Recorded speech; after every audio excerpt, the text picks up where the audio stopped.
Доброго дня, шановні студенти! Мене звати Мозирська Олена Вікторівна і тема нашого сьогоднішнього заняття – кашель. Кашель – це дуже поширене явище, дуже поширений симптом. Кашель – це є захисним рефлексом. І з одного боку кашель не є небезпечним, тому що він захищає дихальні шляхи від потрапляння будь-яких чужорідних тіл, патогенів, іритантів. З іншого боку, кашель може бути ознакою дуже серйозного захворювання. Тому яке наше відношення до кашлю, як до нього ставитись і як до нього підходити до діагностики захворювань? З цією метою кашель розділили на гострий і хронічний. Гострий кашель мається на увазі той кашель, який супроводжує гостру респіраторну інфекцію і, як правило, минає за тиждень, 2-3.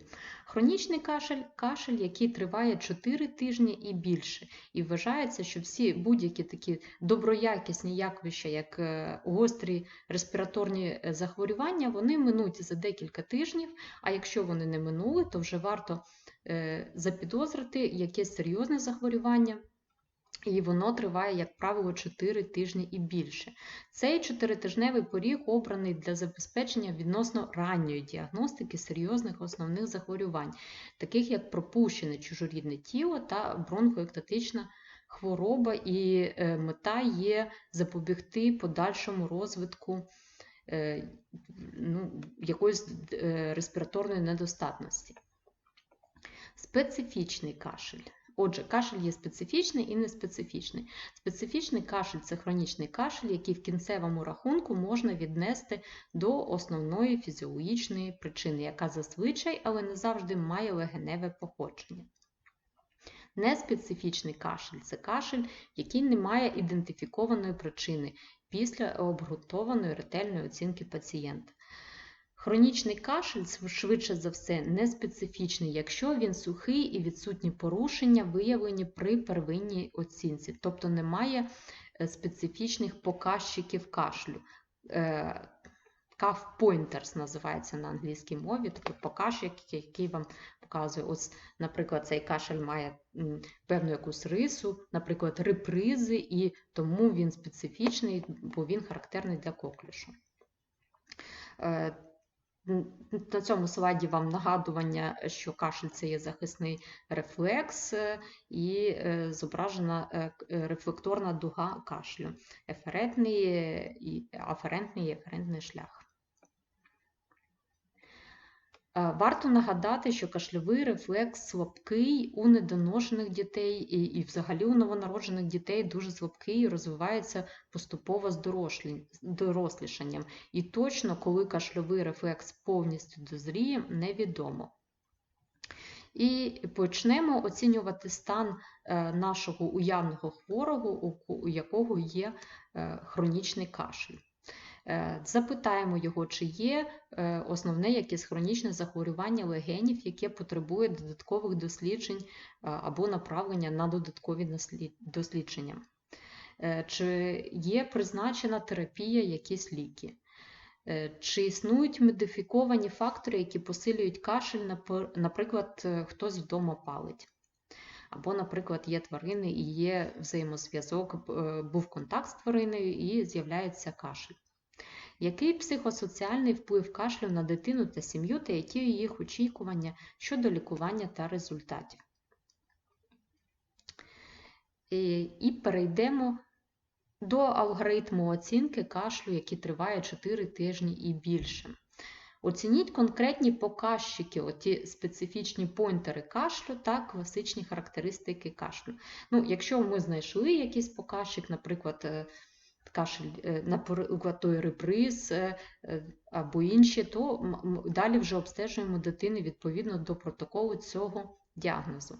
Якщо не знайшли, далі проводимо рентген органів грудної клітки та спірометрію.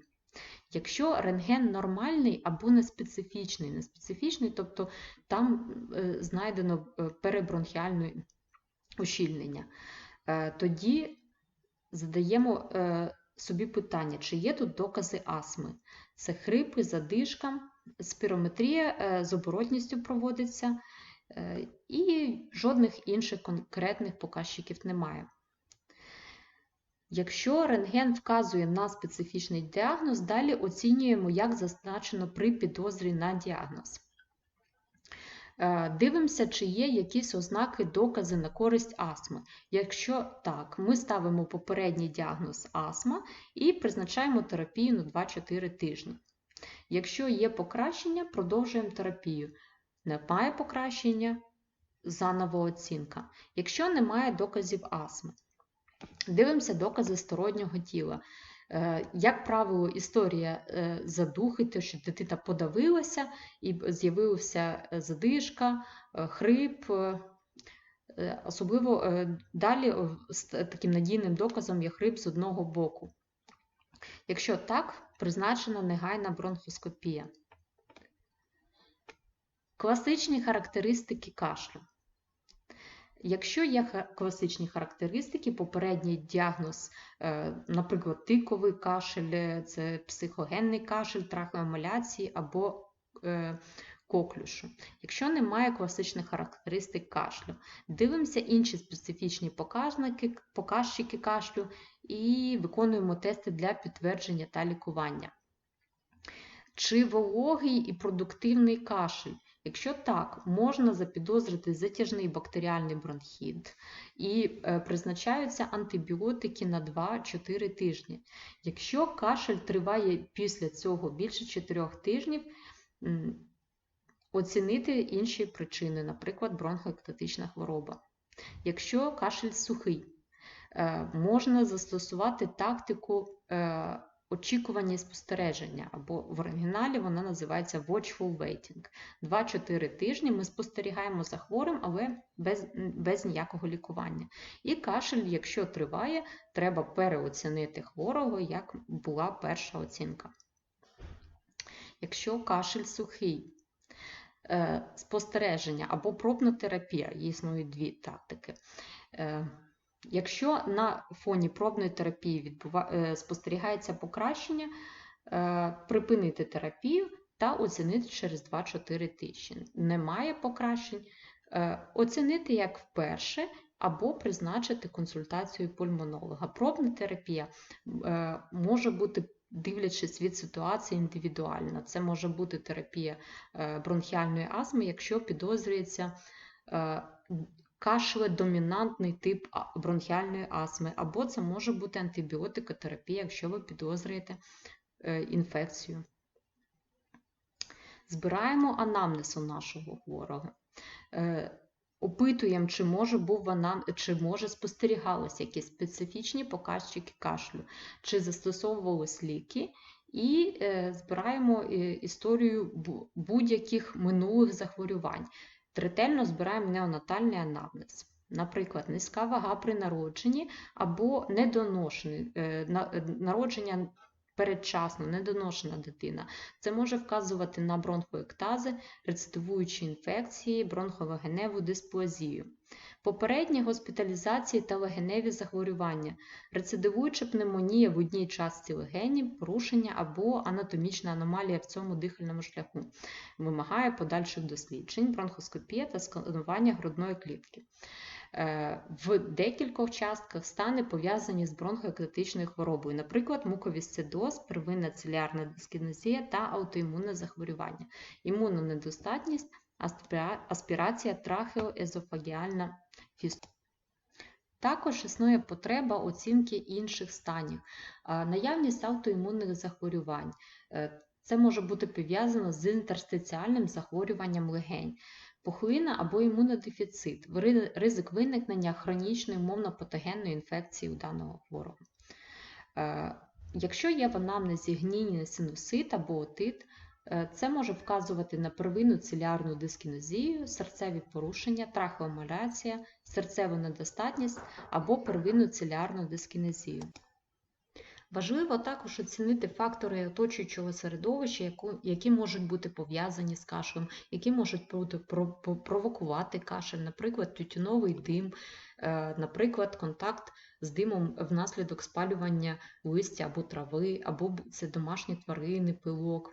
Також важливо оцінити місцеву епідеміологію або, наприклад, якщо дитина подорожувала в якусь країну. Ендемічні, грибкові або паразитарні інфекції можуть стати причиною такого кашлю. Особливо серед паразитарних, особливу увагу треба приділити токсокарозу. Специфічний показчик хронічного кашлю. Отже, ми нарешті дібралися до цієї таблички і тепер можемо оцінити, які вони є. Вологий кашель. Вологий кашель спостерігається при гнійних легеневих захворювань, наприклад, затяжний бактеріальний бронхіт, хронічна гнійна хвороба легень, бронхоектатична хвороба, також це може бути аспірація, кавітація, абсцес. Кровохаркання дуже рідко зустрічається серед дітей, інфекція, туберкульоз, інтерстиціальна хвороба легень, бронхоектатична хвороба, аутоімунна хвороба легень. Свистяче дихання. Пов'язане, як правило, з астмою, але зрідка можуть бути також захворювання, такі як муковісцидоз, езонофільні захворювання легень. Задишка, як правило, астма або будь-яке інше важке захворювання. Класично впізнавані звуки, наприклад, лаючий кашель при структурній аномалії гортані. Репризи часто говорять про коклюш. Рецидивуюча пневмонія може говорити про імунодефіцит, непрохідність дихальних шляхів або будь-які стани, що викликають бронхоектатичну хворобу. Якщо симптоми з неонатального періоду, це може говорити на користь вродженої аномалії, первинної циліарної дискінезії, муковісцидозу або бронхолегеневої дисплазії. Початок епізоду після задухи вказує нам на стороннє тіло. Якщо кашель погіршується, коли дитина хвилюється, і увага на цьому зосередження, і покращується з сном, відволіканням, це може бути звичний кашель або тиковий кашель. У дитини, якщо виникає перебільшене занепокоєння щодо серйозності симптомів, це називається психогенний кашель або соматичний кашель. Переходимо до огляду нашого хворого. Загальний стан. Поганий набір ваги вказує нам на якісь хронічні захворювання, зокрема муковісцидоз. Дисморфізм, затримка розвитку або інші докази генетичного синдрому. Передбачає можливість виникнення анатомічних порушень або дисфункції ковтання. І це призведе до хронічного кашлю. Оглядаємо шкіру. Якщо є ознаки екземи або атопічного дерматиту, це нам говорить на користь атопічного маршу, і у дитини може бути астма. Якщо є інші висипання, дані про нещодавній висип підвищують ймовірність вірусної інфекції. Якщо імпетиго, може бути імунодефіцит. Оглядаємо голову і шию. Набряклі носові ходи, закладеність носа, носові поліпи або алергічна зморшка на носі говорять нам про можливу наявність алергічного риніту. Це, знову ж таки, на користь атопічного маршу, і це може бути бронхіальна астма. Якщо ви знайшли при огляді лімфаденопатію, можливий імунодефіцит, пухлина або хронічна інфекція. Оглядаємо вухо, проводимо отоскопію. Рубцювання барабанної перетинки або оторея передбачає можливість первинної циліарної дискінезії. Предмети, сторонні тіла, вуха, захворювання в ушному каналі можуть провокувати рефлекс і стати причиною хронічного кашлю, отогенний рефлекс. Ротова порожнина. Якщо спостерігаємо тонзилярну гіпертрофію або фарингеальна симптом бруківки, це говорить на користь алергічного захворювання. Розщеплене піднебіння – можливість вроджених аномалій, які можуть бути пов'язані з порушенням ковтання або аспірацією. Серце. Наявність декстрокардії говорить на користь синдрому Картагенера, тобто первинна циліарна дискінезія. Вроджені серцево-судинні аномалії, які можуть спричинити хронічний кашель через стиснення дихальних шляхів, набряк легень або аритмію. Оглядаємо живіт. Аномальний розмір або текстура печінки – хронічне захворювання печінки, що могло розвинутися внаслідок муковісцидозу. Якщо є спленомегалія, можливо, причиною стала портальна гіпертензія. в тому числі через захворювання печінки, пов'язане з муковісцидозом. Хронічна інфекція, злоякісні захворювання, захворювання накопичення або гемоглобінопатії протікають зі спленомегалією. Сітус інверсус, тобто селезінка праворуч і печінка зліва, спостерігається у 50% пацієнтів з первинною циліарною дискінезією. Пролапс прямої кишки передбачає муковісцидоз. Оглядаємо кінцівки. Якщо є набряк, можна запідозрювати захворювання серця. Ціаноз або барабанні палички говорять нам на користь хронічної гіпоксії, яка типова при бронхоектатичній хворобі або інтерстиціальному захворюванні легень. При огляді необхідно попросити дитину покашляти або запитати у батьків, чи є у них запис кашлю, тоді почути якісь специфічні ознаки кашлю, як, наприклад, реприз. При обстеженні можна побачити посилену роботу дихальних м'язів, втягування, використання додаткової мускулатури та гіперінфляцію або деформацію стінки грудної клітки. Аномалії стінок грудної клітки, такі як гіперінфляція, свідчать про наявність зазвичай обструктивного захворювання дихальних шляхів. Хронічний кашель пов'язаний з іншими аномаліями грудної стінки, що відображаються на поганому розширенні стінки грудної клітки, наприклад, кіфосколіоз, можуть свідчити про погранний кліренс і таким чином збільшує ризик виникнення бронхоектатичної хвороби. Трахеомаляція пов'язана з пектус екскаватум. Проводимо аускультацію грудної клітки у нашого хворого. Наявність односторонніх хрипів є завжди аномальною, дуже небезпечною ознакою і може, як правило, вказує у маленької дитини на наявність стороннього тіла. Поліфонічні хрипи, типові в першу чергу для астми, також може бути облітеруючий бронхіоліт, бронхоектатична хвороба, муковісцидоз, алергічний бронхолегеневий аспергільоз, первинна циліарна дискінезія, бронхолегенева дисплазія, серцева недостатність, імунодефіцит та аспірація. Монофонічні хрипи – обструкція великих або центральних дихальних шляхів, аспірація народного тіла, маляція, стеноз центральних дихальних шляхів, судинні кільця, лімфаденопатія та пухлини середосіння і туберкульоз. Рентген органів грудної клітки. Ненормальна рентгенографія грудної клітки – це дуже надійний показник того, що є якась конкретна анатомічна причина кашлю. Якщо мова не йде про потовщення бронхів, тобто це буде неспецифічний знімок. Нормальна рентгенографія грудної клітки при неспецифічному кашлі, тиковому кашлі або соматичному кашлі. Вона, звичайно, заспокоює, але не виключає різноманітних патологічних станів, включаючи стороннє тіло, астму, ранній муковісцидоз і бронхоектазу. І ось наш неспецифічний рентген-знімок потовщення бронхів. Одностороння гіперінфляція легенів, аспірація чужорідного тіла. Можемо подивитися. У нас на вдосі дві легені однорідні, а на видосі спостерігається гіперінфляція легенів. Експіраторна рентгенографія грудної клітки, одностороння гіперінфляція, також говорить про аспірацію народного тіла. І в даної дитинки бронхоскопія виявила горіх у правому головному бронху. Двостороння перебронхіальна акцентуація. З одним або декількома вогнищами консолідованими інфільтранами спостерігається при дифузному запаленні дихальних шляхів, включаючи астму, затяжний бактеріальний бронхіт або розлади порушеного кліренсу дихальних шляхів, наприклад, циліарна дискінезія та муковісцидоз. Інфільтрати найчастіше спостерігаються в правій середній частці. Синдром середньої частки. Як правило, виникає при обструктивних захворюваннях дихальних шляхів, наприклад, при астмі.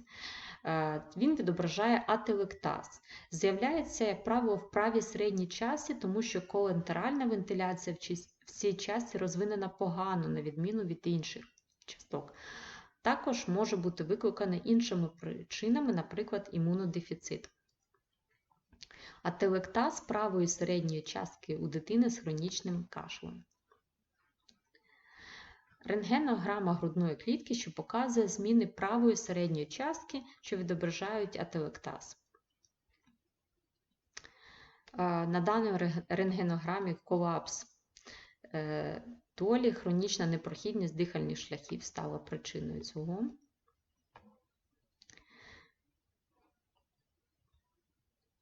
Параспінальна щільність трохи вище серця являє собою нормальну дитячу вилочкову залозу. На даному слайді ви бачите прогресію гнійних бактеріальних захворювань дихальних шляхів.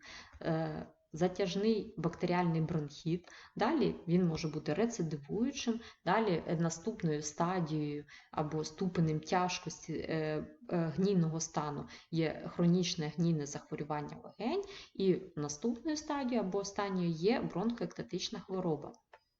Отже, затяжний бактеріальний бронхіт. Головними його провідними симптомами є вологий кашель у дитини, ізольований вологий кашель у дитини. Інші симптоми або якісь лабораторні ознаки, які свідчать про альтернативний діагноз, відсутні.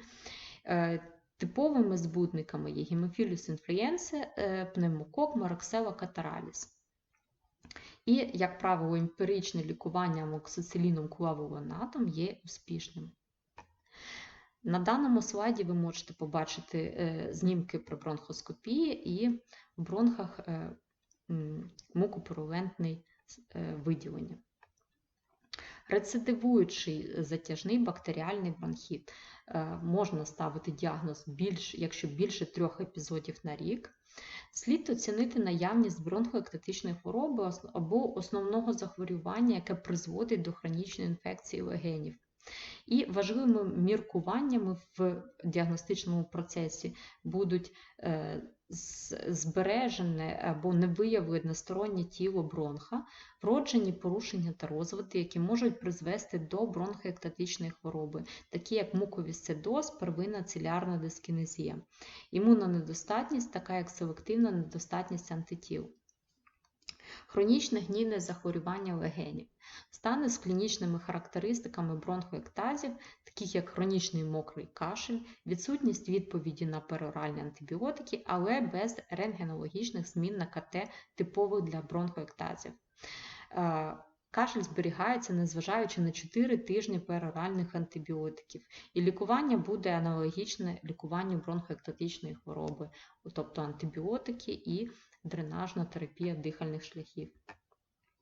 Причинами бронхоектатичної хвороби, як найбільш частою причиною, є муковісцидоз. Окрім неї, пневмонія, первинний імунодефіцит, періодична аспірація, включаючи інгаляційне стороннє тіло, первинна циліарна дискінезія і є певна кількість пацієнтів, у яких це буде ідіопатичний діагноз. Серед причин бронхоектатичної хвороби вроджений бронхоектаз зустрічається дуже рідко. Є 2 синдроми, які пов'язані з цим. Синдром Вільямса-Кембела, який супроводжується дефіцитом хряща в бронхіальному дереві, і це викликає генералізовану трахеобронхомаляцію. І вроджена трахеобронхомегалія, синдром Мунія-Куна. Характеризується помітно розширеним трахеєю і основними бронхами. Це призводить до динамічного розширення та колапсу під час вдиху та видиху. Наступною причиною бронхоектатичної хвороби є вроджена непрохідність дихальних шляхів. Це може бути вроджена маляція дихальних шляхів, бронхомаляція, стеноз трахеї або бронхів, бронхогенна кіста, трахеальний бронх, ектопічний бронх, бронхогенна секвестрація і вроджена мальформація легеневих дихальних шляхів та вроджена емфізема. Набута бронхіальна непрохідність. Основною причиною є аспірація стороннього тіла, але також може бути синдром середньої частки, хронічний або рецидивуюча ателектаз, яка зазвичай вражає праву, середню або ліву язичкові частки легень. Частіше зустрічається при астмі. Алергічний бронхолегеневий аспергільоз – реакція легеневої гіперчутливості до аспергілус, викликає інтенсивне хронічне запалення. Набута бронхіальна непрохідність, як правило, викликається аспірацією стороннього тіла. Але може бути і інші причини. Серед них синдром середньої частки, який частіше виникає при астмі, алергічний бронхолегеневий аспергільоз і бронхоцентричний грануломатоз. Симптоми бронхоектатичної хвороби. Найпоширенішим симптомом є стійкий кашель. Деякі пацієнти мають епізодичні загострення інфекції, що характеризуються посиленим кашлю, виділенням мокротиння, що може бути пов'язано з лихоманкою, плевритними болями в грудях та задишкою. Ці загострення зазвичай реагують на антибіотикотерапію. Кровохаркання є рідкісним симптомом у дітей, і якщо виникає, то внаслідок ерозії запаленої тканини дихальних шляхів, що прилягає до легеневих судин. Задишка і непереносимість навантаження можуть розвиватися в міру прогресування захворювання. Якщо гіпоксимія затяжна і глибока, це може призвести до легеневої гіпертензії та корпульмоналів. Також можуть бути поганий набір ваги, хронічний синусит, хронічна вушна інфекція. Рентгенографічні ознаки, які говорять про специфічне порушення, які нам можуть допомогти і вказати нам, яке хронічне захворювання або вроджене стало причиною такої бронхоектатичної хвороби. У хворих на муковісцидоз або туберкульоз порушено часто зосереджені у верхніх долях, тоді як центрально розташований, характерний для алергічного бронхолегеневого аспергільозу. У пацієнтів з бронхолегеневою секвестрацією бронхоектази зазвичай бувають односторонніми і знаходяться в нижній часті.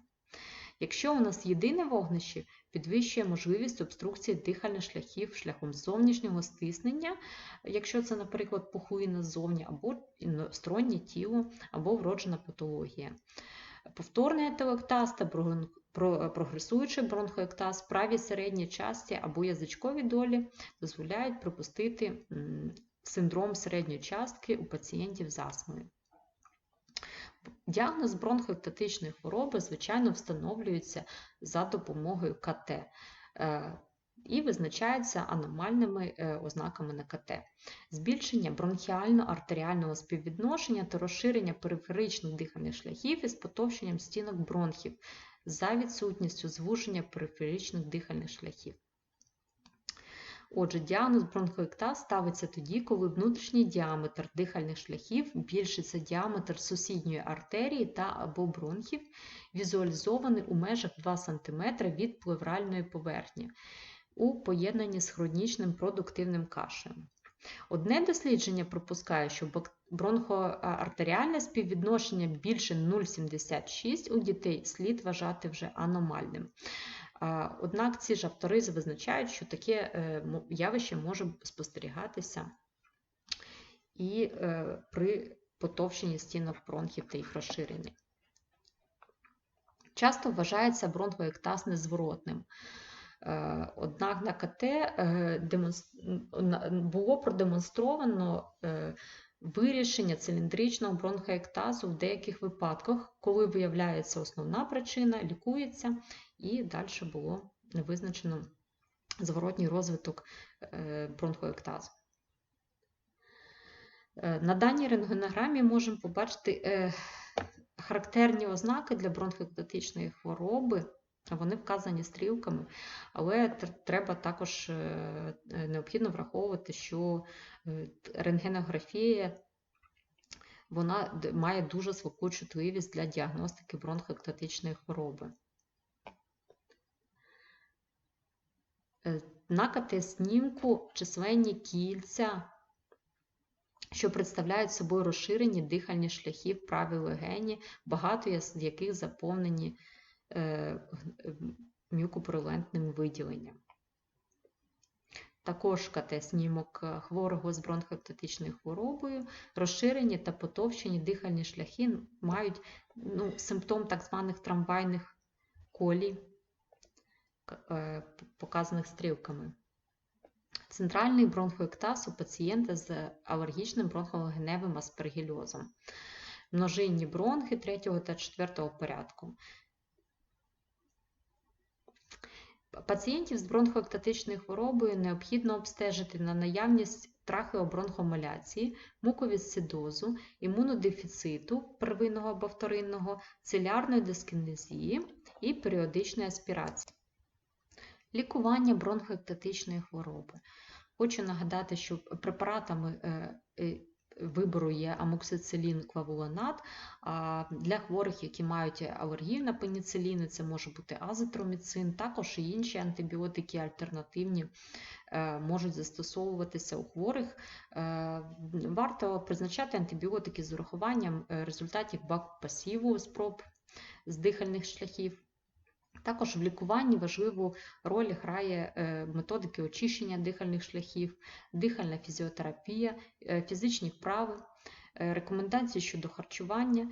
Ну і, звичайно, таким пацієнтам показане щеплення за національним графіком, також включаючи пневмококову вакцинацію та щорічну вакцинацію проти грипу.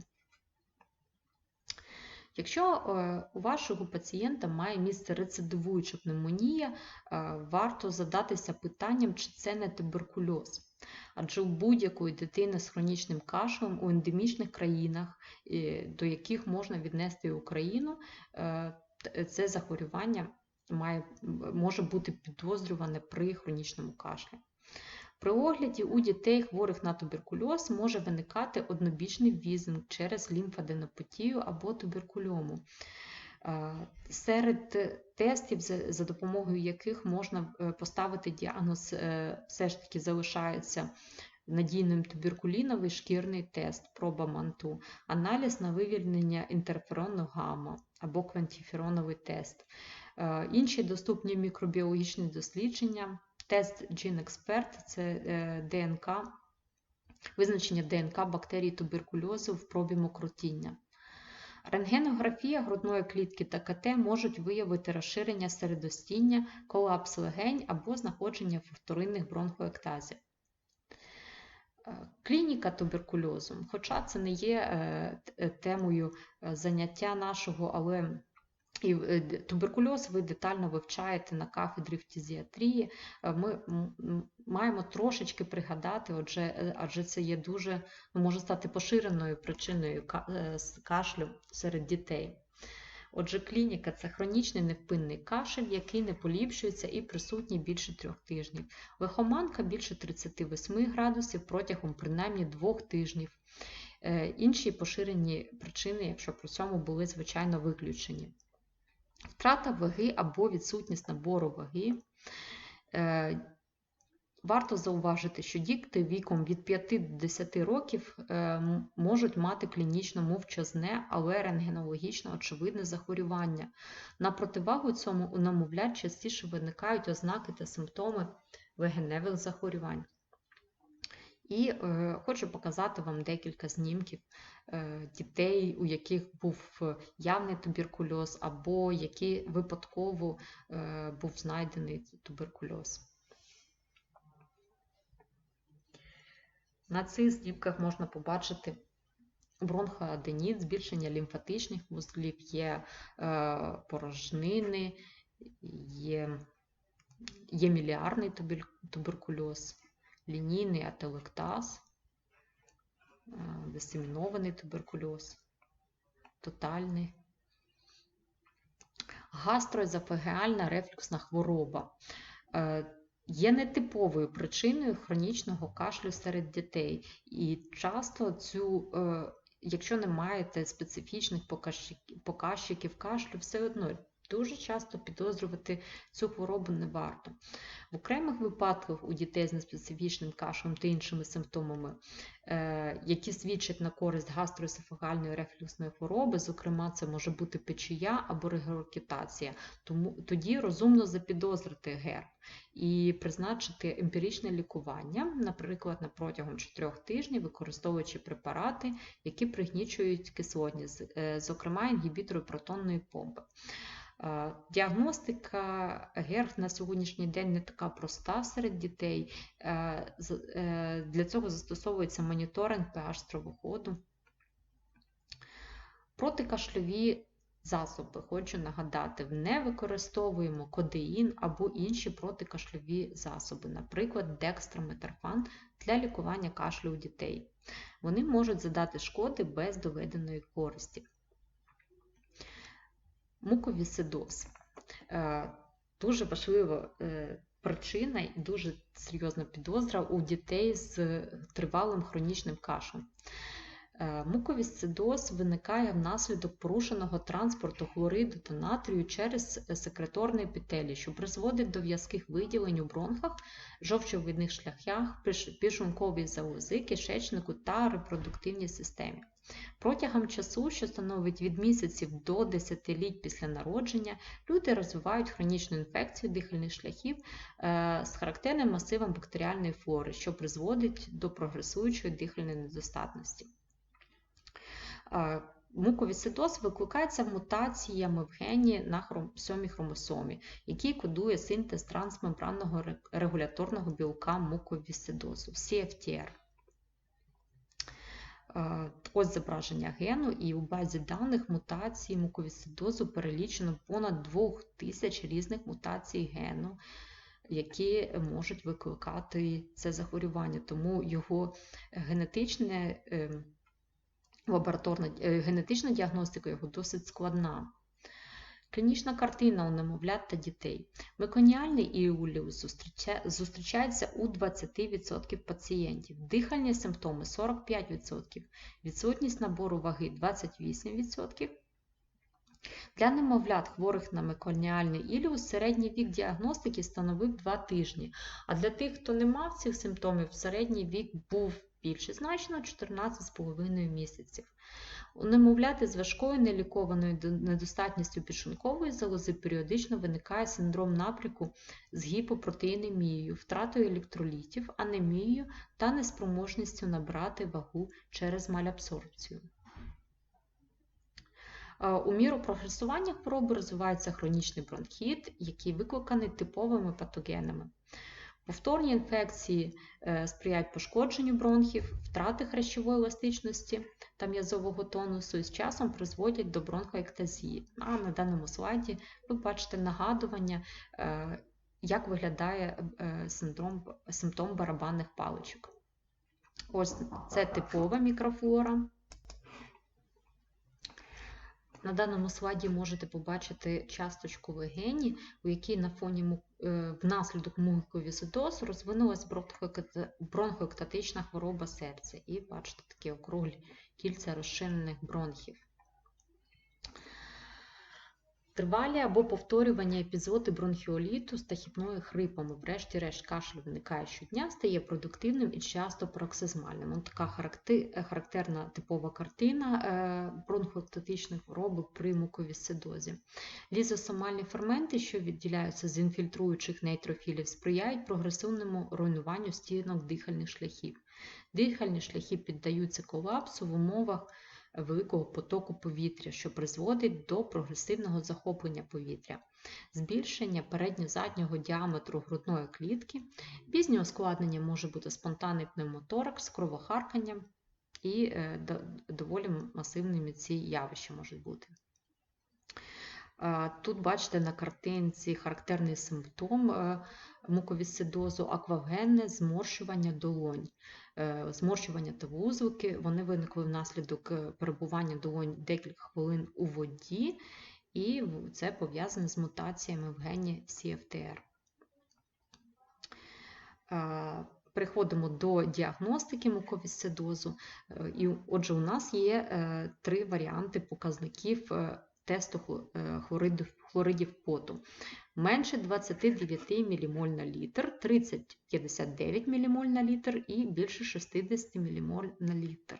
І давайте подивимося, як оцінити ці тести. Менше 29 – це вважається нормою, але треба взяти до уваги, що у 1% хворих на муковісцидоз може бути такий нормальний показник. Проміжний варіант Як з ним бути? Необхідно повторити даний тест. Для безсимптомних немовлят слід повторювати у віці від 1 до 2 місяців, а потім з інтервалом від 6 до 12 місяців, поки діагноз не стане ясним або відсутність даного діагнозу. Слід досліджувати за допомогою аналізу ДНК. І підвищений показник підтверджує діагноз муковісцидозу у пацієнтів із клінічними симптомами муковісцидозу. Отже, дякую вам за увагу. Наше заняття підходить до кінця.